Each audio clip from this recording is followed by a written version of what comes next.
अगर मैं इस बॉटल को ओपन करता हूँ, ठीक है, हालांकि मैंने इसको थोड़ा सा अब ये देखो, और पार्ट नंबर 2 में बहुत ही प्यारे प्यारे और अच्छे अच्छे कंसेप्ट आने वाले बच्चा, जैसे Henry's law, one of the most important questions, उसके ऊपर न्यूमेरिकल्स। ठीक है, देखो मैं यहाँ पे दिखाता हूँ, ये देखो ये रहा डायग्राम।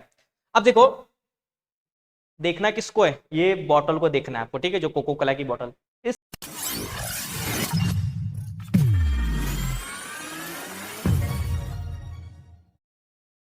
हेलो बच्चों, कैसे हो आप सभी लोग। आई थिंक आप अपनी लाइफ में बहुत ही मस्त होंगे और रेडियो प्रैक्टिकल्स को जरूर वॉच आउट करोगे। सो बच्चों, मैं आपको बता दूं, आपका ये जो सोल्यूशन है, महाराष्ट्र बोर्ड वाले बच्चे ध्यान सुनो, सारे बच्चे इसको पढ़ सकते हैं। पहले तो महाराष्ट्र बोर्ड वाले बच्चे ध्यान से सुनो, जो आपका सोल्यूशन चैप्टर है, चैप्टर नंबर 2 12 केमिस्ट्री का, उसका एक पार्ट ऑलरेडी मैंने कंप्लीट कर दिया। तो आपका बहुत ही दिल से धन्यवाद, आपने बहुत सारा सपोर्ट दिया मुझे उस वीडियो के लिए। तो ये आपका पार्ट नंबर 2, मतलब आपका जो सोल्यूशन चैप्टर है, चैप्टर नंबर 2, उसका है ये पार्ट नंबर 2। और पार्ट नंबर 2 में बहुत ही प्यारे प्यारे और अच्छे अच्छे कंसेप्ट आने वाले बच्चा, जैसे Henry's law, one of the most important questions, उसके ऊपर न्यूमेरिकल्स। ठीक है, ये तो मिस मत करिएगा। मैं स्टार्ट करूंगा तो सब कुछ बताऊंगा, आपको टेंशन लेने की जरूरत नहीं। बस आपका बच्चा एक छोटा सा काम मुझे करना है। ठीक है, क्या करना है आपको, कि आपको ना हमेशा, मतलब जब भी आप मेरे लेक्चर्स पढ़ने बैठते हो, तो कृपया करके उसके ना शॉर्ट्स नोट्स जरूर बनाइए। ठीक है, और बिल्कुल आपका जो स्क्रीन है आपके आंखों के सामने होना चाहिए, तभी मैं कट टू कट एक एक चीज आपको एक्सप्लेन करके यहाँ पे दे दूंगा। आपको फिर कहीं जाने की जरूरत नहीं। आपने एक बार मेरे नोट्स लिख लिया ना, जो मेरे नोट्स है ना बच्चा, वो बहुत ही अच्छे से डिजाइन किए हुए। आपको कितने मार्क्स के लिए कितना मार्क्स, कितने मार्क्स के लिए कितना लिखना चाहिए, वो सब कुछ डेटा इसमें गिवन है। तो चलो हम स्टार्ट करते हैं अपने प्यारे से, मतलब लवली से चैप्टर्स को, that is your chapters number 2। और पार्ट नंबर 2 भी आज हमारा, पार्ट 1 नंबर 1 ऑलरेडी मैंने कंप्लीट कर दिया। आपने नहीं देखा होगा तो जाके देखिएगा, बहुत सारी चीजें आपको समझ में आएंगी। तो पार्ट नंबर 2, पार्ट नंबर 1 में हम लोगों ने ये सारी चीजें खत्म कर दी थी, और इसको आज हमें पढ़ना है बहुत ही अच्छे से। मैं थोड़ा सा बस इंट्रो दिया था कि फैक्टर अफेक्टिंग ऑन सॉलिबिलिटीज। अगर हम किसी चीज को किसी चीज में डिसॉल्व करते, मान लो हम लोग शुगर को वाटर में ही डिसॉल्व करते, तो क्या क्या चीजें उसमें आ सकती है, मतलब उसको डिसॉल्व होने के लिए क्या क्या प्रोसेस वहां पे हो सकता है। तो एक तो होता है कि nature of solute and solvent, मतलब तुम जो सोल्यूट और सॉल्वेंट ले लो, जो शुगर और वाटर ले, उसका नेचर कैसा, दोनों का नेचर अलग तो नहीं है, नहीं तो वो नहीं डिसॉल्व होगा। दूसरा बताता है इसके ऊपर effect of temperature on solubility. अगर आप टेम्परेचर्स लगाओगे तो क्या वो डिसॉल्व होगा या नहीं डिसॉल्व होगा। कोई चीज नहीं डिसॉल्व हो रही तो क्या टेम्परेचर और प्रेशर लगाने से वो डिसॉल्व होगा, टेम्परेचर लगाने से वो डिसॉल्व होगा, ये भी हम देखने वाले। और तीसरा जो फैक्टर अफेक्ट करता है वो है आपका प्रेशर, कि अगर आप प्रेशर लगाओगे तो सॉलिबिलिटी क्या होगी, इंक्रीज होगी या डिक्रीज होगी। तो ये सारा चीज बच्चा आज हम लोग पढ़ने वाले, बिल्कुल ध्यान से। और एक प्रॉमिस आप मेरे साथ करिए कि आप जब तक ये लेक्चर चालू रहेगा आप कहीं भी जाएंगे नहीं। ठीक है, अगर आपने देख लिया ना बच्चा, आपको बोलता हूं यू सारा कंसेप्ट समझ में आ जाएगा। ठीक है, क्लियर है, सबको समझ में आ रहा है। चलो स्टार्ट करते हैं अपने टॉपिक्स को। और आज हमारा जो पहला टॉपिक्स है, that is factor affecting on solubilities, मतलब सॉलिबिलिटीज में कौन कौन से फैक्टर हमें अफेक्ट करेंगे। तो पहले आपने क्या देखा था, nature of solute and solvent. Yes, that is the topic, nature of solute and solvent से हमारा पहला टॉपिक है। क्या कि हमारे सोल्यूट और सॉल्वेंट का नेचर कैसा होना चाहिए। ठीक है, तो वही आज का हमारा टॉपिक होने वाला है कि nature of solute and solvent. तो एक चीज याद रखना बच्चा, जो आपके सोल्यूट और सॉल्वेंट होने चाहिए ना, वो बिल्कुल सेम नेचर के होने चाहिए, उनका जो केमिकल कंपोजिशन होगा ना वो सेम होगा। तो पहला पॉइंट यहाँ पे यही है कि सब्सटेंस जो भी आप ले रहे हो, चाहे शुगर ले रहे हो और वाटर ले रहे हो, दोनों के दोनों का केमिकल कंपोजिशन क्या होना चाहिए, सेम होना चाहिए। Substance which have similar chemical characters and similar intermolecular forces of attraction. ठीक है, उनके जो केमिकल कैरेक्टर्स होने चाहिए वो क्या होने चाहिए, सिमिलर होने चाहिए। और ये जो इंटरमॉलिक्यूलर फोर्सेस ऑफ अट्रैक्शन होने चाहिए वो भी क्या होने चाहिए, सिमिलर होने चाहिए। अगर किसी का इंटरमॉलिक्यूलर फोर्सेस अलग रहेगा, किसी का अलग रहेगा, तो लोग बॉन्ड ही नहीं बना पाएंगे। बना पाएंगे क्या, नहीं बना सकते। दूसरा ध्यान से देखो, लाइक डिसॉल्व लाइक मेथड्स को ये लोग फॉलो करते हैं। आपने 11वीं में भी पढ़ा होगा लाइक डिसॉल्व लाइक मेथड्स क्या होते हैं। ठीक है, इसमें क्या होता है बेसिकली, अगर आपने कोई पोलर सॉल्वेंट लिया है तो पोलर सोल्यूट लिया तो पोलर सॉल्वेंट में डिसॉल्व होगा, और नॉन पोलर सोल्यूट लिया है तो नॉन पोलर सॉल्वेंट में डिसॉल्व होगा। ये बातें आपको याद रखनी पड़ेगी। ठीक है, क्या मैं बोल रहा हूँ, देखो लाइक डिसॉल्व लाइक मेथड बस एक तुक्का है ये, लाइक डिसॉल्व लाइक मेथड। इसके हिसाब से आपको क्या बताया जाता है कि अगर आपके पास पोलर सोल्यूट है तो वो पोलर सॉल्वेंट में डिसॉल्व होगा, और नॉन पोलर सोल्यूट है तो किसमें डिसॉल्व होगा बच्चा, यस, नॉन पोलर सॉल्वेंट में ही क्या होगा, वो डिसॉल्व होगा। ठीक है, ये चीजें समझ में आ रही हैं सबको, ओके। चलो, इसलिए तो शुगर और वाटर आपस में डिसॉल्व हो जाते हैं। क्या आपने वाटर और ऑयल को डिसॉल्व होते हुए देखा है। ऑयल आपका एक ऑर्गेनिक कंपाउंड से, वाटर आपका नॉन ऑर्गेनिक कंपाउंड से, मतलब वो एक इनऑर्गेनिक कंपाउंड से। ठीक है, तो दोनों एक दूसरे में डिसॉल्व होंगे क्या, नहीं हो सकते। इसलिए तो यहाँ पे लिखा हुआ है कि दोनों क्या होने चाहिए, अगर वो पोलर सॉल्यूट है तो पोलर सॉल्वेंट में डिसॉल्व कर सकते हो, और नॉन पोलर सॉल्यूट है तो नॉन पोलर सॉल्वेंट में ही क्या कर सकते हो, डिसॉल्व कर सकते हो। उसके बाद जो इसमें इंटरैक्शन है, इसमें सिमिलर इंटरैक्शन होना चाहिए किसके किसके बीच में, चाहे सॉल्यूट हो, चाहे सॉल्वेंट हो, चाहे सॉल्वेंट सोल्यूट हो, इन दोनों के बीच में इंटरैक्शन क्या होना चाहिए, सिमिलर होना चाहिए। मान लो अगर आपने कोई मान लो कोई आपने सॉल्यूट लिया और सॉल्वेंट लिया, अब इन दोनों में सिमिलर इंटरेक्शन नहीं तो बॉन्ड तो नहीं बन पाएगा, और बॉन्ड नहीं बन पाएगा तो ये दोनों आपस में डिसॉल्व होंगे क्या? नहीं हो सकते बच्चे डिसॉल्व। ठीक है, तो जो आप ए और बी यूज कर रहे हो, जो भी कंपाउंड आप ले रहे हो, उन दोनों के बीच में इंटरेक्शन क्या होनी चाहिए? सिमिलर होनी चाहिए। क्या होनी चाहिए? सिमिलर। जैसे आप एग्जांपल देखो, NaCl वाटर में इसलिए डिसॉल्व होता है क्योंकि वाटर NaCl के साथ में क्या करता है? हाइड्रोजन बॉन्डिंग बनाता है, दोनों बिल्कुल सेम नेचर्स के होते हैं। ठीक है, और दूसरा दूसरा जो आपका ऑर्गेनिक कंपाउंड्स होता है, like non polar organic compounds, ठीक है, that is cholesterol. Cholesterol dissolve होता है आपके non polar organic solvent, that is your benzene. ठीक है, तो याद रखना कि जो आपका कोलेस्ट्रॉल होता है वो क्या होता है? बेसिकली आपका नॉन पोलर ऑर्गेनिक कंपाउंड है। नॉन पोलर ऑर्गेनिक कंपाउंड है तो किस में डिसॉल्व होगा? नॉन पोलर सॉल्वेंट में ही डिसॉल्व होगा। ठीक है, तो बेंजीन आपका, ठीक है, क्लोरोफॉर्म, कार्बन टेट्राक्लोराइड, ये सारी चीजें आपके नॉन पोलर ऑर्गेनिक कंपाउंड्स होते हैं, तो इसमें आप सॉल्वेंट होते हैं, इसमें आप इसको क्या कर सकते हो? बहुत इजी तरीके से डिसॉल्व कर सकते हो। ठीक है, आई थिंक सबको पॉइंट समझ में आया कि सॉल्यूट और सॉल्वेंट का नेचर कैसा होना चाहिए, तभी वो एक दूसरे से बॉन्ड बना के क्या होंगे? डिसॉल्व होंगे। पहला पॉइंट बताओ मुझे, उसमें केमिकल कैरेक्टर्स क्या होना चाहिए? सिमिलर होना चाहिए, और सिमिलर इंटरमॉलिक्यूलर फोर्सेस होना चाहिए। दूसरा, लाइक डिसॉल्व लाइक मेथड्स को ये लोग फॉलो करने चाहिए। लाइक डिसॉल्व लाइक मेथड्स क्या है? यस बताओ। अगर पोलर सॉल्यूट है तो पोलर सॉल्वेंट डिसॉल्व होगा, नॉन पोलर सॉल्यूट है तो नॉन पोलर सॉल्वेंट में डिसॉल्व होगा। ठीक है, चलो अगला पॉइंट है तुम्हारा कि सॉल्यूट सॉल्यूट, सॉल्यूट सॉल्वेंट और सॉल्वेंट सॉल्वेंट का इंटरेक्शन क्या होना चाहिए? लगभग सेम होना चाहिए, यानी कि कुछ अलग बॉन्ड बना रहा है, वो अलग कुछ अलग बॉन्ड बना रहा है, तब नहीं चलेगा। ठीक है, लास्ट पॉइंट, जैसे आपका NaCl वाटर में इसलिए डिसॉल्व होता है क्योंकि वहां पे हाइड्रोजन बॉन्डिंग फॉर्म होता है, और दूसरा organic compounds, non polar organic compounds like cholesterol आपका डिसॉल्व होता है किसमें? Non polar organic solvent like benzene. तो सबको समझ में आया? मतलब एक छोटा सा चीज है बच्चा, यहाँ पे क्या छोटा सा चीज आपको समझ में आ रहा है कि अगर आपको किसी भी चीज को किसी में डिसॉल्व करना हो तो उसका जो केमिकल कैरेक्टर होना चाहिए वो लगभग सिमिलर होना चाहिए। इंटरमॉलिक्यूलर फोर्सेस ऑफ अट्रैक्शन दोनों के सिमिलर होने चाहिए, तभी ऐसा हो सकता है, अदरवाइज ऐसा नहीं हो सकता। जैसे मैंने एक एग्जांपल क्या लिया यहाँ पे, यस, वाटर और ऑयल का। वाटर और ऑयल आपस में डिसॉल्व होते क्या? नहीं होते। ठीक है, क्योंकि वो दोनों बिल्कुल अलग तरीके से, ठीक है, दोनों साथ में रहना पसंद नहीं करते। चलो आगे देखते हैं, effect of temperature on solubility. अब टेम्परेचर का सॉल्युबिलिटी के ऊपर क्या इफेक्ट करता है ये हम देखने वाले हैं यहाँ पे। ठीक है, टेम्परेचर का सॉल्युबिलिटी के ऊपर क्या इफेक्ट होगा ये हम बहुत ही अच्छे से देखने वाले हैं, आपको बस बिल्कुल मेरे ऊपर ध्यान देना है। चलो स्टार्ट करें। यस, क्या होता है कि अगर आप टेम्परेचर्स बढ़ाते हो, नॉर्मली आपने क्या देखा, आप आपके घरों पे अगर एक सीरा टाइप का, एक चाशनी टाइप का अगर कोई सोल्यूशन है, तो आपने क्या देखा, आपने अगर अपने घरों में टेम्परेचर्स मतलब गैस वगैरह कुछ भी यूज करके टेम्परेचर्स बढ़ाया,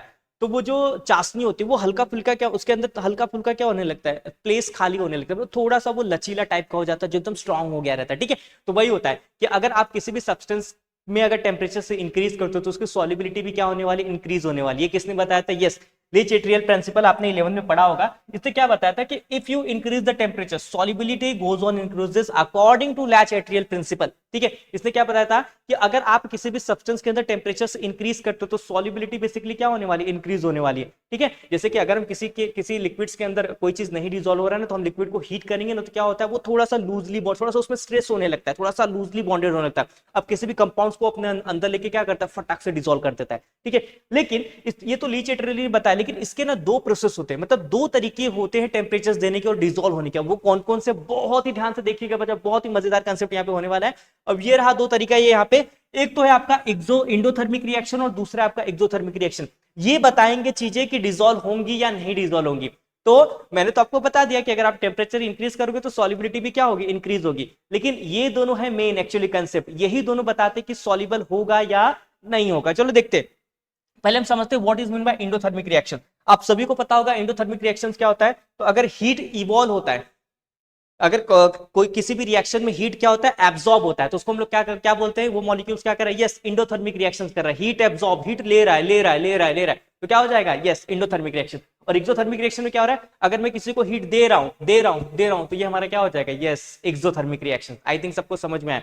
मुझे अगर कोई हीट दे रहा है तो मैं क्या बिहेव कर रहा हूं? मैं एज अ बिहेव कर रहा हूं इंडोथर्मिक रिएक्शन में, हीट ले रहा हूं। ठीक है, अगर मैं हीट इवॉल्व कर रहा हूं तो that is called as what? Exothermic reaction. चलो अब इसी इंडो और एक्सोथर्मिक रिएक्शन के हिसाब से ना सॉल्युबिलिटी यहाँ पे एक्सप्लेन की गई, तो बहुत ही ध्यान से देखना बच्चा। मैं जो बताने वाला हूं ना बच्चा, प्लीज उसको मिस मत करना यार, बहुत ही प्यारा कंसेप्ट है, और अगर आपने उसको थोड़ा सा भी देख लेना आपको सब कुछ समझ में आ जाएगा। क्या वो प्यारा सा कंसेप्ट है? मान लो मेरे पास दो बीकर है, यस, दो बीकर है, और ये मैंने बर्नर चालू कर दिया। ये मैंने क्या चालू कर दिया? लाल वाले से बर्नर जलाता हूँ, येलो वाले से जलाता हूँ, देखो येलो फ्लेम में, ऐसे ही नॉर्मली बस बात कर रहा हूँ यार। चलो अब मैंने इसको हीटिंग क्या करना है, हीटिंग करना क्या कर दिया, स्टार्ट कर दिया। अब जैसे जैसे मैं हीटिंग करूंगा तो मान लो, पहले मैं इसका बताता हूँ, ये उसके लिए बना है, ठीक है। मान लो मैं हीटिंग स्टार्ट करता हूँ, तो हीटिंग स्टार्ट करूंगा तो क्या होगा, तो इसके अंदर जो भी सॉल्यूट सॉल्वेंट है अगर मैं हीट कर दिया तो मॉलिक्यूल्स के अंदर स्ट्रेस हो जाएगा और वो फटाफट चीजें क्या हो जाएंगी, आपस में डिसॉल्व हो जाएंगे, आपस में क्या हो जाएंगे, डिसॉल्व हो जाएंगे। मतलब वो हीट ले रहा है, वो मॉलिक्यूल्स क्या कर रहा है, हीट ले रहा है, ठीक है। यहाँ पे जो भी वाटर है, जो भी कुछ भी है यहाँ पे, वो क्या कर रहा है, हीट लिया और जो भी सॉल्यूट डाला हुआ था उसको बहुत अच्छे तरीके से क्या कर दिया, डिसॉल्व कर दिया, ठीक है। अब ये दोनों बेसिकली यहाँ पे हीट लेके चीजों को आपस में क्या क्या क्या कर रहे हैं, डिसॉल्व कर रहे हैं, क्लियर है। लेकिन यहाँ पे that is called as what, endothermic reaction. इसको क्या बोलते हैं, इंडोथर्मिक रिएक्शन। तो इंडोथर्मिक रिएक्शन में क्या होता है कि अगर टेम्परेचर इंक्रीज करते हो, क्या इंक्रीज करते हो, अगर टेम्परेचर इंक्रीज करते हो तो सॉलिबिलिटी क्या हो जाएगी, इंक्रीज हो जाएगी। सबको समझ में, ये मैंने जस्ट एक ऐसे मतलब एक ट्रिक टाइप का लिखा हुआ है कि अगर टेम्परेचर इंक्रीज करते हो तो सॉलिबिलिटी क्या होने वाली बच्चा, यस इजीली इंक्रीज होने वाली। आपने चाशनी वगैरह देखा होगा, उसको आप हीटिंग करते हो, ठीक है, तो चाशनी थोड़ा सा लिक्विड में कन्वर्ट हो जाता है जो सॉलिड हो गया रहता है। क्यों, क्योंकि जैसे आप उसको हीट करते हो उसमें स्ट्रेस हो जाता है और स्ट्रेस की वजह से फिर मॉलिक्यूल्स बहुत ही अच्छे से डिसॉल्व होने शुरू हो जाते हैं जो भी चाशनी के रहते हैं, ठीक है। अब ये चीज तो आपको समझ में आ गई। तो यहाँ पे बेसिकली हो रहा है इंडोथर्मिक रिएक्शन। कौन सा रिएक्शन हो रहा है, इंडोथर्मिक रिएक्शन। मैं तुमको एक एग्जांपल भी दे देता हूँ, यहाँ पे ध्यान से देखना।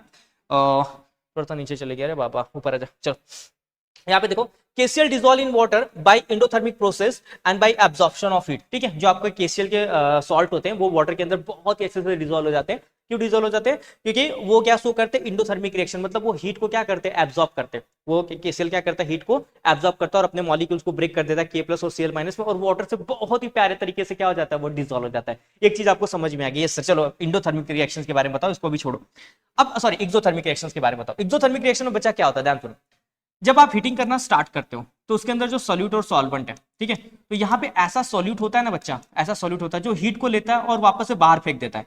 हीट को लेता है, क्या करता है, बाहर फेंक देता है। अब वो हीट को अपने अंदर रख ही नहीं रहा है, हीट को लेके अपने मॉलिक्यूल्स को ब्रेक करा ही नहीं रहा है, क्या वो डिसॉल्व होगा क्या इसमें, सॉल्वेंट में नहीं डिसॉल्व होगा। दैट्स व्हाई यही प्रॉब्लम है कि इंडोथर्मिक रिएक्शंस में जो भी सॉल्यूट होता है, जो भी क्या होता है, सॉल्यूट होता है, वो हीट तो ले लेता है लेकिन हीट छोड़ देता है। अब भैया हीट दिया गया कि तोड़ के अपने मॉलिक्यूल्स को डिसॉल्व करो, नहीं, वो हीट लिए दूसरे को दान बांट दिया, खुद गरीब हो गए, दूसरे को क्या कर दिया, दान में दे दिया। तो यहाँ पे क्या हो जा रहा है, हीट तो लिया जा रहा है लेकिन हीट वापस से इवोपरेट कर दिया जा रहा है, छोड़ा भी जा रहा है, ठीक है। तो दैट्स व्हाई यहाँ पे क्या हो जाएगा, आप मुझे बताओगे कि अगर आप टेम्परेचर इंक्रीज करते हो तो सॉलिबिलिटी क्या हो जाएगी, सॉलिबिलिटी क्या हो जाएगी बच्चा, यस डिक्रीजेस। तो इंडोथर्मिक रिएक्शन और एक्सोथर्मिक रिएक्शन सबको समझ में आया। इंडो में क्या होगा, हीट लिया, मॉलिक्यूल्स को ब्रेक किया, केसीएल ब्रेक हुआ, पानी में डिसॉल्व हो गया। यहाँ पे क्या हो रहा है भाई, हीट लिया दूसरे को दे दिया, हीट लिया इवॉल्व कर दिया, हीट लिया इवॉल्व, खुद को ब्रेक कर ही नहीं रहा, हीट मतलब यूज ही नहीं कर रहा है। एक्सोथर्मिक रिएक्शन, हीट इवॉल्व हो रहा है। तो अगर टेम्परेचर इंक्रीज होगा यहाँ पे तो सॉलिबिलिटी क्या हो जाएगा बच्चा, यस डिक्रीज हो जाएगा। और इसका एग्जांपल देख लो यहाँ पे, ये रहा इसका एग्जांपल, थोड़ा सा उसको ऊपर लिख देता हूँ, भाई तू ऊपर आजा, नीचे मत रहे, ठीक है। देखो क्या है, CaCl2 is not dissolve in water. क्यों डिसॉल्व नहीं हो रहा है, क्योंकि भैया ये एक्सोथर्मिक रिएक्शन शो कर रहा है। और एक्सोथर्मिक रिएक्शन मतलब क्या, व्हाट क्या एक्सोथर्मिक रिएक्शन, हीट लिया छोड़ दिया, अपने आप को डिसॉल्व तो कर ही नहीं रहा, मॉलिक्यूल्स को ब्रेक करके एनर्जी लेके, ठीक है। आई थिंक सबको ये चीजें समझ में आई रहेंगी कि भैया जो टेम्परेचर होता है वो दो चीजों के ऊपर डिपेंड करता है, एक है आपका इंडोथर्मिक रिएक्शन और एक आपका क्या है, एक्सोथर्मिक रिएक्शन। तो इंडोथर्मिक रिएक्शन में टेम्परेचर इंक्रीज करोगे तो सॉल्युबिलिटी इंक्रीज होगी, और इंडोथर्मिक रिएक्शन में टेम्परेचर इंक्रीज करोगे तो सॉल्युबिलिटी डिक्रीज हो जाएगी, ठीक है। ये प्रॉब्लम है यहाँ पे। चलो आगे बढ़ते, कुछ डेटा देख लेते हैं। अब उस डेटा में क्या है, आप देखिए यहाँ पे जो आपका सॉल्युबिलिटी ऑफ NaBr, NaCl और KCl slightly changes in the temperature. अगर मैं एक छोटा सा प्यारा सा ग्राफ अगर आपके लिए बना सकता हूं तो मैं जरूर बनाऊंगा यार, क्यों नहीं बनाऊंगा, ठीक है। चलो बनाऊंगा, आप ही के लिए तो पढ़ा रहा हूं, ठीक है। चलो एक प्यारा सा आपके लिए ग्राफ आते हुआ यहाँ पे, ये ग्राफ से शायद आपको बहुत चीजें समझ में आ जाएंगे। वजह बहुत दिल से वीडियो बना रहा हूँ आपके लिए, तो प्लीज आप थोड़ा सा ना मेरे लिए एक काम भी कर दीजिएगा, इस चैनल को थोड़ा सा लाइक सब्सक्राइब शेयर भी कर दीजिएगा, ठीक है। ऐसा आपको लगे कि भैया सर बहुत ही मेहनत कर रहे हैं तो please do something for me, ठीक है, मुझे भी बहुत अच्छा लगेगा। चल देखो अब यहाँ पे मैं क्या लिख रहा हूँ, यहाँ पे लिख रहा हूँ सॉल्युबिलिटी LITY, ठीक है, और यहाँ पे क्या रहेगा आपका टेम्परेचर, ठीक है। अब यहाँ पे हो क्या रहा है, यहाँ पे हो क्या रहा है, ध्यान से देखो। देखो solubility of NaBr NaCl slightly increases with increases in the temperature. मान लो आपने यहाँ पे ये ले लिया, चलो आपका हो गया ये NaCl हो गया, NaBr हो गया, NaCl हो गया, और ये KCl हो गया। तो यहाँ पे आपको क्या पता चल रहा है, लाइक ये मैंने क्या लिख दिया, चलो NaBr, NaCl और KCl। तो यहाँ पे आपको क्या पता चल रहा है, देखो टेम्परेचर आप जैसे जैसे बढ़ा रहे हो तो इनको सॉलिबिलिटी क्या हो रही है, धीरे धीरे इंक्रीज हो रही है, इनका तो थोड़ा बहुत ही काम हो रहा है। लेकिन अगर मैं बात करूं किसके, अगर मैं बात करूं सॉलिबिलिटी ऑफ KNO3 और KNO3 और NaNO3, इसमें क्या हो रहा है कि अगर आप टेम्परेचर बढ़ा रहे हो तो सॉलिबिलिटी भी इनकी इंक्रीज हो रही है। देखो अगर आपने टेम्परेचर बढ़ाया, अगर आपने इनका टेम्परेचर बढ़ाया, तो अगर आपने इनका टेम्परेचर बढ़ाया तो इनकी सॉलिबिलिटी भी क्या हो जा रही, बढ़ जा रही है। ठीक है, देखो बहुत ही रैंडम चेंजेस आ रहे हैं इनकी सॉलिबिलिटी में, ये देखो बहुत ही रैंडम चेंजेस आ रहा है इनकी सॉलिबिलिटी में। किसके सॉलिबिलिटी में, KNO3, NaNO3, NaNO3 और लास्ट वाला क्या है आपका, यस KBr। इसमें क्या हो रहा है बताओ, इसमें मैंने कंसेप्ट क्या बताया कि अगर आप टेम्परेचर इंक्रीज करते हो तो सॉलिबिलिटी देख रहे हो, ये सॉलिबिलिटी का है, ये सॉलिबिलिटी देख रहे हो बहुत तेज भाग रहा है, तो बहुत अच्छे से डिसॉल्व हो रहा है। एंड लास्ट पॉइंट है, मैं सोडियम थायोसल्फेट के बारे में बताना चाहूंगा, Na2SO4। इसमें क्या होता है कि अगर आप टेम्परेचर बढ़ाओगे ना तो सॉलिबिलिटी डिक्रीज हो जाएगी। अगर मैं इसके ग्राफ की बात करूं तो चलो, अगर देखो यहाँ पे आपने टेम्परेचर तो बढ़ा रहे हो, ठीक है टेम्परेचर तो बढ़ा रहे हो, पर देखो सॉलिबिलिटी क्या हो रही है, डाउन साइड आ रही है। इसको मैं दूसरे मार्कर से ले लेता हूँ, ये देखो ये है आपका Na2CO3, ये रहा, मैंने यहाँ पे बना दिया, ठीक है, ठीक है आपका Na2SO4 sodium sulphate sorry sodium sulphate है ये। तो ये लास्ट वाले से क्या पता चल रहा है कि अगर आप टेम्परेचर बढ़ाते हो तो आपकी सॉलिबिलिटी क्या हो जाएगी बच्चा, डाउन हो जाएगी, सॉलिबिलिटी क्या हो जाएगी, डाउन हो जाएगी। तो ये ग्राफ बहुत ही अच्छे से क्या चीज हमें एक्सप्लेन करने की कोशिश कर रहा है कि अगर आप टेम्परेचर बढ़ाते हो तो कुछ ऐसे सॉल्ट होते, कुछ ऐसी चीजें होते जो हाईली सॉल्युबल होंगे, कुछ ऐसे होते स्लाइटली सॉल्युबल होंगे, और कुछ होंगे ऐसे भैया टेम्परेचर बढ़ाने के बाद भी उनको कुछ नहीं करना है, वो डिसॉल्व नहीं होंगे, वो सॉल्युबल नहीं होंगे, क्योंकि वो शो करते हैं एक्सोथर्मिक रिएक्शन, और जो डिसॉल्व होते हैं वो शो करते हैं इंडोथर्मिक रिएक्शन। क्या सबको समझ में आया बच्चा? देखो ऐसे प्यारे प्यारे कंसेप्ट मैं आपके लिए लेकर आ रहा हूं, तो आपका हक बनता है यार, आपका एक सब्सक्राइबर इस चैनल के लिए बनता है यार, please do something for me. ठीक है, चल आगे बढ़ते। ये सबको समझ में आया, effect of temperature on solubility, सारे बच्चों को समझ में आया, आगे बढ़ो ना बच्चा प्लीज। यस चल, ये नोट्स भी आपको मिल जाएगा, अगर आप मुझे से थोड़ा सा कमेंट में अगर लिख दोगे कि सर मुझे नोट्स चाहिए, तो मैं ट्राई करूंगा कि आपको डिस्क्रिप्शन में इस नोट्स को इनबिल्ड करके दे दूं। थर्ड है इसका, थर्ड है आपका effect of pressure on solubility, मतलब सॉलिबिलिटी के ऊपर और कौन इफेक्ट डाल सकता है, तो यस प्रेशर इफेक्ट डाल सकता है सॉलिबिलिटी के ऊपर। और वो कैसे, देखो प्रेशर का पहले तो सॉलिड और लिक्विड्स के ऊपर कोई इफेक्ट नहीं होने वाला है। मान लो ये कोई सॉलिड है, अगर मैं इसको बहुत ही ज्यादा प्रेस करूंगा तो क्या इसमें कुछ चेंजेस आएगा, बहुत ही माइनर चेंजेस हो सकता है, पर ना के बराबर आएगा। तो पहले तो याद रखना कि प्रेशर का सॉलिड और लिक्विड्स के ऊपर कोई चेंज नहीं आता, बिकॉज दे आर इनकंप्रेसिबल, हम इसको मोड़ तोड़ मतलब कुछ नहीं कर सकते। ठीक है, so that's why the pressure has no effect on the solubility of the solid and liquid because they are not incompressible। ठीक है, तो फिर solubility का किस पे इफेक्ट होगा, यस solubility का सॉरी प्रेशर का किस पे इफेक्ट होगा, यस प्रेशर का आपका इफेक्ट होगा गैस के ऊपर। किसके ऊपर, आप गैस को प्रेस कर सकते हो, प्रेशर लगा के क्या कर सकते हो, प्रेस कर सकते हो। तो अगला पॉइंट वही है कि solubility of the gases and liquid increases if you are increasing the pressure। आप लोगों ने देखा होगा पेप्सी कोला, देखा है कि नहीं देखा है, उसमें क्या रहता है, उसमें लिक्विड रहता है और प्रेशराइज CO2 उसमें ऐड किया रहता है। ठीक है, तो हम लोगों ने क्या किया, गैस को प्रेशराइज करके उस लिक्विड के अंदर भर दिया, तभी तो कोको कोला का ढक्कन जब खोलते हो तो यार बहुत तेज ऊपर आता है ना, तो आपका गैस ही ऊपर आता है। ठीक है, तो वो प्रेशराइज फॉर्म में उस लिक्विड में क्या किया रहता है, भरा जाता है। ठीक है, सबको समझ में। आज मैं कोको कोला की बोतल लेकर भी आऊं, थोड़ा सा पढ़ाते पढ़ाते गला सूख जाता है, इसके लिए ये थियरी भी आपको बताता हूं। अब इसको एक्सप्लेन किसने किया है बहुत ही अच्छे से, तो हेनरीज ने इसको बहुत ही अच्छे से बच्चा एक्सप्लेन किया है, बहुत ही दिमाग लगा के इसको एक्सप्लेन किया, और कुछ है नहीं यार, कुछ है नहीं, मतलब मैंने आपको शुरू में बता दिया, अगर आप गैस के ऊपर अगर आपका लिक्विड है CO2 लिए, अगर उस लिक्विड में भर रहे हो, अगर आप प्रेशर अप्लाई कर रहे हो तो वो जो गैस होगा वो लिक्विड के अंदर क्या हो जाएगा, अंदर चले जाएगा। ठीक है, उसके साथ में बॉन्डिंग कर लेता है। आपको क्या करना है, बस उस पर प्रेशर अप्लाई करना है, CO2 के ऊपर क्या करना है, प्रेशर अप्लाई करना है। ठीक है, चलो आपने सोडा वगैरह पीते हो कि नहीं पीते हो, देखे होगे वहां पे प्रेशराइज CO2 उस लिक्विड के अंदर क्या किया जाता है, भरा जाता है। ठीक है, चलो सबको समझ में आया। अब आते अपने हेनरीज लॉ के ऊपर कि हेनरीज ने क्या बोला था। हेनरीज ने वही जो पीछे पढ़ाया हो ना, वही बोला था यार। क्या बोला था उसने, क्या बोला था कि सॉलिबिलिटी, याद रखना इसने क्या बोला था यहाँ पे solubility is directly proportional to pressure, मतलब solubility of the gases is directly proportional to किसके होता है, प्रेशर के होता है। मतलब अगर आपको गैस की solubility लिक्विड के अंदर बढ़ानी है तो आपको क्या इंक्रीज करना पड़ेगा, यस उस गैस का प्रेशर इंक्रीज करना पड़ेगा। इसने क्या, किसने बोला था, हेनरीज लॉ में। देखो मैं यहाँ पे दिखाता हूँ, ये देखो ये रहा डायग्राम। अब देखो देखना किसको है, ये बॉटल को देखना है आपको, ठीक है, जो कोको कोला की बॉटल। इसने जब कोको कोला की बॉटल को ओपन किया तो बहुत ही मतलब फर से बोलते हैं ऐसा प्रेशर आया, ठीक है, और ये सब लिक्विड देखो यहाँ वहां फैल गया, तो वो क्या निकला है उसमें से, उसमें प्रेशराइज CO2 रखा गया था। मेरे पास भी कोको कोला का बॉटल है, ठीक है। अब इसमें देख रहे हो, इसमें CO2 के मॉलिक्यूल्स भरे पड़े, अगर आपको बहुत ही अच्छे से दिख रहे होंगे तो इसमें क्या है, बेसिकली आपके CO2 के मॉलिक्यूल्स क्या है इसमें भरे पड़े, ठीक है। अगर मैं इस बॉटल को ओपन करता हूँ, ठीक है, हालांकि मैंने इसको थोड़ा सा सेक कर दिया आपको दिखाने के लिए, देखो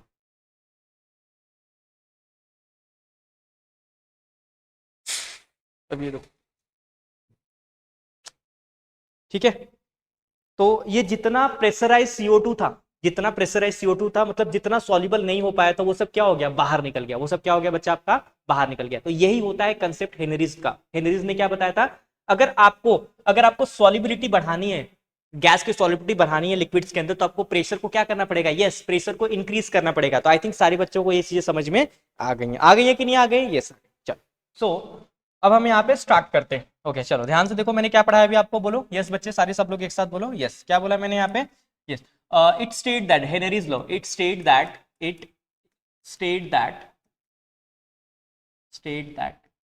solubility of the gases,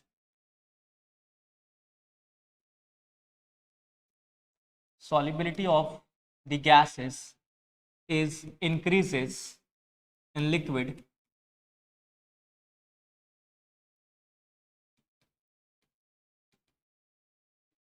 if pressure is increases, if pressure is increases in gas of a solution, ठीक है। ये बोला था किसने, हेनरीज ने। हेनरीज ने क्या बोला था, state that the solubility of the gases is increases in liquid, gas की सॉल्युबिलिटी लिक्विड्स के अंदर तब इंक्रीज हो सकती है जब आप इंक्रीज करोगे क्या, pressure of the gas increase करोगे, ठीक है, ऑन सॉल्यूशंस के अंदर। तो यही है कि S is directly proportional to P, S तुम्हारा किसके प्रोपोर्शनल हो जाएगा, पी में। अब जो प्रोपोर्शनैलिटी कांस्टेंट है, जो डायरेक्टली प्रोपोर्शनल है, उसको हम क्या लिख सकते हैं, इज इक्वल टू के टर्म में, और यहाँ पे आ जाएगा आपका कांस्टेंट दैट इज के एच, क्या आ जाएगा, ठीक है। अब अरे भैया आपने पढ़ा होगा ना, S is directly proportional to P, और जो डायरेक्टली प्रोपोर्शनल होता है उसको हम इक्वल्स टू कांस्टेंट के टर्म में लिख सकते हैं। अब यहाँ पे हम फटाफट लिखते हैं कि क्या क्या डेटा हम लोगों ने यहाँ पे दिया है। तो एस तुम्हारा क्या था, एस था solubilities of gas in liquid,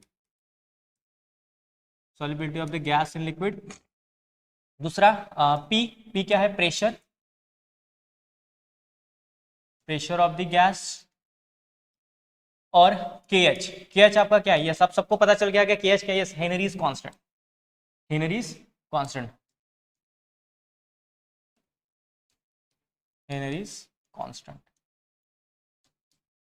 ठीक है। That is your proportionality constant, ठीक है।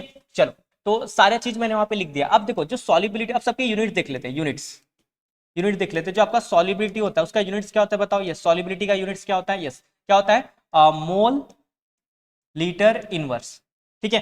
प्रेशर का यूनिट क्या होता है, प्रेशर का यूनिट क्या होता है बच्चा, बार होता है, प्रेशर का यूनिट क्या होता है, बार होता है। क्लियर है, सबको पता है प्रेशर का यूनिट क्या होता है, यस, प्रेशर का यूनिट बार होता है, यस, चलो सर ये भी पता है, ओके पता है। तो अब मैं देखो क्या कर सकता हूं, मुझे के एच क्या है, हेनरीज कांस्टेंट है, तो के एच की ना हमें यूनिट निकालनी है, ठीक है। तो मैं यहाँ पे यूनिट ऑफ के एच इज इक्वल टू, के एच इज इक्वल टू क्या हो जाएगा, एस बाई पी। एस आपका क्या है बताओ, एस सॉल्युबिलिटी इसका क्या है, मोल लीटर इनवर्स, पी क्या आपका प्रेशर आपका किस में आएगा, बार में। तो आप इसको कैसे लिख सकते हो, मोल लीटर इनवर्स, और ये क्या हो जाएगा, बार इनवर्स, क्योंकि ये ऊपर चले जाएगा तो माइनस हो जाएगा, ठीक है। तो सबको समझ में आए हेनरीज लॉ का यूनिट्स क्या होता है, और के एच आपका क्या है, प्रोपोर्शनैलिटी कांस्टेंट, ये क्या आपका प्रोपोर्शनैलिटी कांस्टेंट, ठीक है। लिख दो यहाँ पे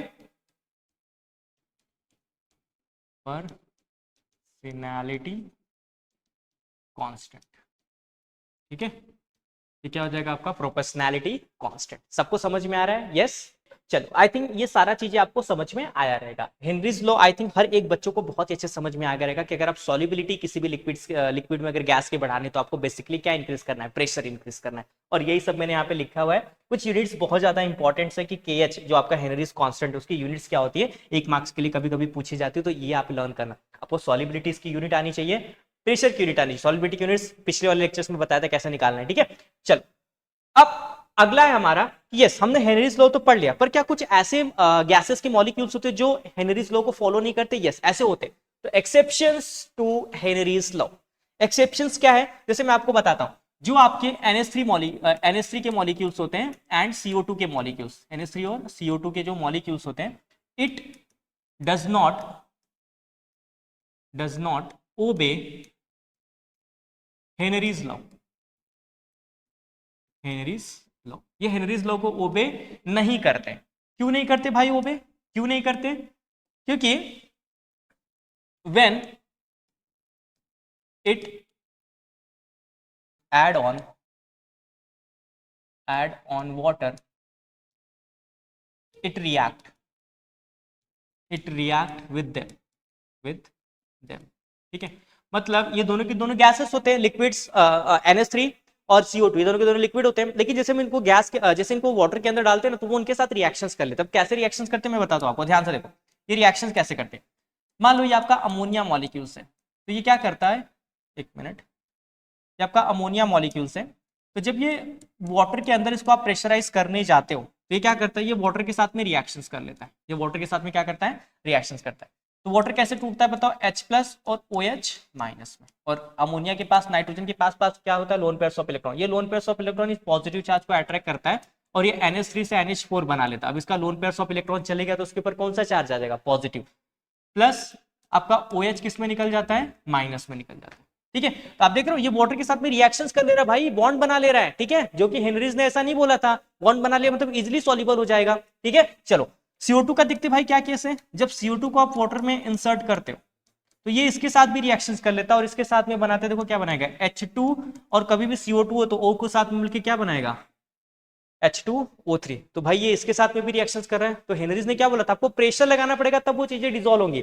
तो these are the two exceptions, NH3 ammonia और carbon dioxide, these are the two exception of the Henry's law, ठीक है। तो ये क्या करते हैं कि when it add on water it's react with them, उसके साथ क्या कर लेते हैं, रिएक्शन कर लेते हैं। दैट्स व्हाई ये लोग हेनरीज लॉ को फॉलो ओबे नहीं करते हैं, ये लोग हेनरीज लॉ को ओबे नहीं करते। सबको समझ में आया, क्योंकि भैया वो रिएक्शंस कर ले रहे उसके साथ में, ऑलरेडी बॉन्ड बना दे रहे, ठीक है, ब्रेक कर दे रहे, टूट जा रहे, ठीक है। तो दैट्स व्हाई ये हेनरीज लॉ को ओबे नहीं करते। ये उसमें सॉल्युबल होते हैं, प्रेशराइज करने पे सॉल्युबल होते हैं। इस हिसाब से हमें क्या पता चल रहा है कि जो आपका NH3 और CO2 है वो हायर सॉल्युबल है। यहाँ पे लिखता हूं, ध्यान देना, जो आपका NH3 है, NH3 and CO2 is higher soluble, क्योंकि बॉन्ड बना रहा है, हायर सॉल्युबल इन वाटर, ये ऐसे ही हायर सॉल्युबल हो जा रहा है। जबकि हेनरीज ने क्या बोला था, जब हम प्रेशर करेंगे तभी वो सॉल्युबल होगा। तो these are the two exceptions, ठीक है। क्या याद रखना है बताओ यहाँ पे, कि आपका जो अमोनिया होता है और CO2 होता है, ये क्या होता है, ये वाटर के साथ में रिएक्शन कर लेते हो तो हायर सॉल्युबल हो जाते हैं। मतलब रिएक्शन कर लिया मतलब भाई बॉन्ड बना लिया, दोनों के बीच में अट्रैक्शन हो गया, प्यार हो गया, ठीक है। अब दोनों बॉन्ड बना लिए, ऐसे नॉर्मली कर ले रहा है, ठीक है। तो इन दोनों की जो सॉल्युबिलिटी वाटर के अंदर हायर होती है, बहुत ज्यादा अमाउंट में होती है, बहुत ज्यादा अमाउंट में होती है, समझ में आया सबको, बहुत ज्यादा अमाउंट में होती है। इसलिए ये हेनरीज लॉ के क्या है, एक्सेप्शन है, ठीक है। जबकि हेनरीज लॉ बोला था कि भाई प्रेशर डालोगे तभी सॉल्युबल होगा, अदरवाइज नहीं होगा, ठीक है। चलो अगला है तुम्हारा, यस मैंने कुछ ऐसा सोचा कि आपको ना प्रॉब्लम भी साइमल्टेनियसली कराता हूं, मजा आता है, ठीक है। एक प्रॉब्लम, क्योंकि हमें फॉर्मूला तो लाना है, तो प्रॉब्लम किया तो भैया मजा आ जाता है, आता है कि नहीं मजा। यस चलो स्टार्ट करते हैं।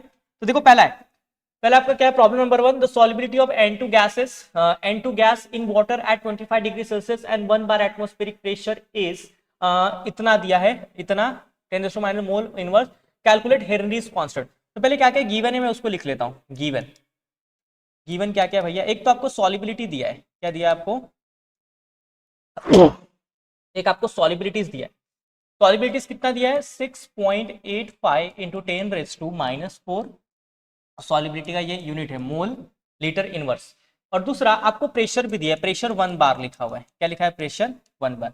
और आपको क्या पूछा है, हेनरीज लॉ कांस्टेंट पूछा है, केएच की वैल्यू आपसे पूछा है। हेनरीज लॉ कांस्टेंट मतलब केएच। अभी केएच की मैंने वैल्यू निकाली थी, केएच का फॉर्मूला क्या था, yes S by P, solubility upon pressure. तो सॉलिबिलिटी बताओ कितना है, 6.85 इंटू 10⁻⁻⁴ मोल लीटर इनवर्स, और प्रेशर क्या है तुम्हारा 1 बार, 1 बार।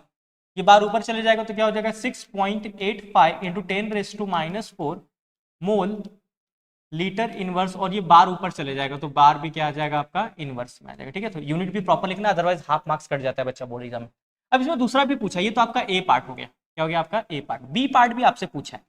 बी पार्ट में क्या पूछा है, the molarity of N2 gases dissolve in the water under the atmospheric condition when the partial pressure of N2 in atmospheric pressure is इतना। एक तुम्हें दूसरा प्रेशर दिया हुआ है, पार्शियल प्रेशर कितना दिया हुआ है 0.75 बार। याद ना, प्रेशर हमेशा बार में ही होना चाहिए, नहीं तो नहीं चलेगा, अदरवाइज को कन्वर्ट करना पड़ेगा। दूसरे वालों के लिए प्रेशर दिया है, ठीक है। और क्या पूछा है, molarity of N2 gas dissolve in the water, इसका मतलब जो चीजें डिसॉल्व हुई है वाटर के अंदर उसकी मोलैरिटी फाइंड। डिसॉल्व मतलब सॉल्युबल हुआ है, डिसॉल्व मतलब सॉल्युबल हुआ है। तो आपको पता है सॉल्युबिलिटी का फॉर्मूला क्या होता है, सॉल्युबिलिटी इज इक्वल टू क्या हो जाएगा, KH into P, KH into P Henry's law से हमें आया है, ठीक है। यहां से भी कर सकते हो KH इंटू पी, एस के पी उधर चले जाएगा। बताओ KH की वैल्यू कितनी है 6.85 इंटू 10⁻⁴, ठीक है, क्या है मोल litre inverse bar inverse into pressure, pressure कितना 0.75 बार है, ठीक है।